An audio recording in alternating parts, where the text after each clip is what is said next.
Hi, my name is Megan, and I'm so excited to have the opportunity to document the military histories of both of my grandfathers, who were World War II veterans.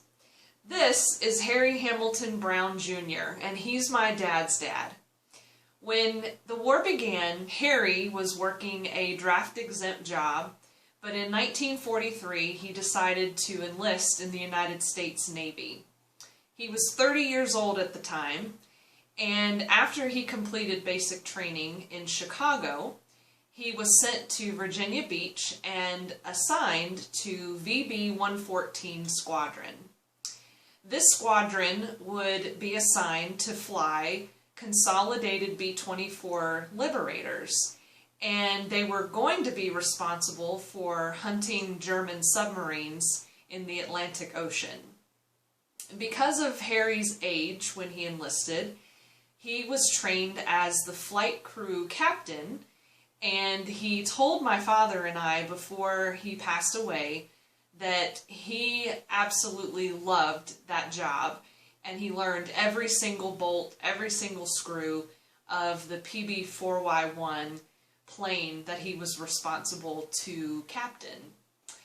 When orders were received, VB-114 was sent to Port Lyautey, which is in Algiers, French Morocco, and next they were sent to Gibraltar, yes, that Gibraltar, where they patrolled the Mediterranean and the Atlantic Ocean, looking for, again, German submarines. My granddad recounted for my father that, quote, "We would pick up a possible submarine blip on the radar, and we'd hone in on the blip, and the radar operator would say, 'Target dead ahead at 1 mile.' And when they heard that, it was my grandfather's responsibility to turn on what they called the lee light, which was installed on the bottom of the B-24 Liberators, and they would point it directly at the submarine and, of course, try to take it out. VB-114 then got orders to report to Dunxwell Air Force Base in England, where they were to cover the immediate aftermath of the invasion of Normandy.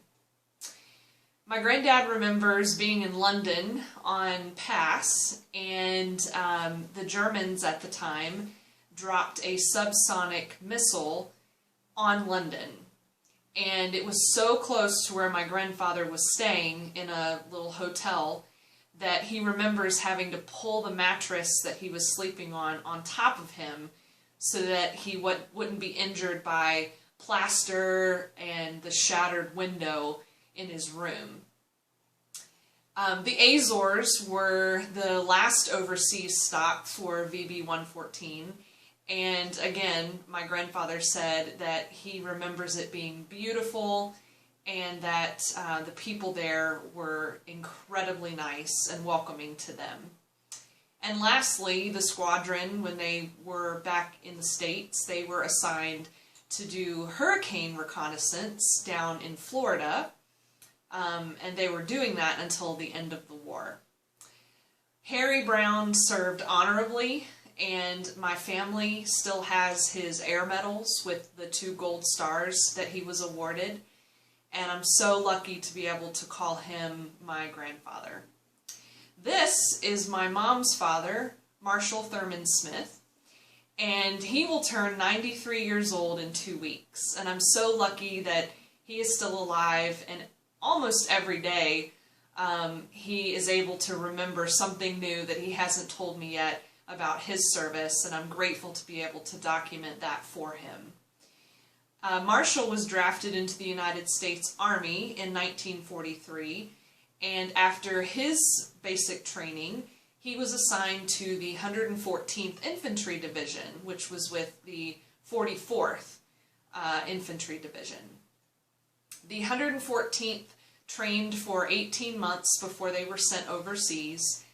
In August of 1944, they boarded a troop train to Boston, Massachusetts, and were sent over to Europe. And during the 11-day trip over, they found out that they were landing in Cherbourg, France, which of course was already practically destroyed by the war going on. Throughout their 8 months in Europe, they made their way across France and Germany, and my grandfather remembers being what they called an A Scout for his company, which was Company B, which meant he was at the front of his company a lot of the time, and the one that would warn the rest of the company if danger was ahead or if it was okay to move forward. It was a very dangerous job. And he remembers specifically the winter of 1944 being so cold and wading through a river where the men had to cut the bottom of their wool coats off because they had frozen solid to where they couldn't even sit down. The 114th Infantry Regiment crossed the German border for the first time in March of 1945, and shortly after, victory was declared in Germany. The men went from France over to England for a short time and then boarded the ship, the Queen Elizabeth, back to New York City, and I'm sure when they arrived home and saw the Statue of Liberty, I can only imagine the joy that they felt being home. My grandfather did not have enough points at the time to be discharged, and so he continued to serve with the 114th as a cook back in the States for 4 months, and then he was discharged and was able to return home. He was awarded the Good Conduct Medal, 3 major battle stars, and also the Combat Infantry Badge.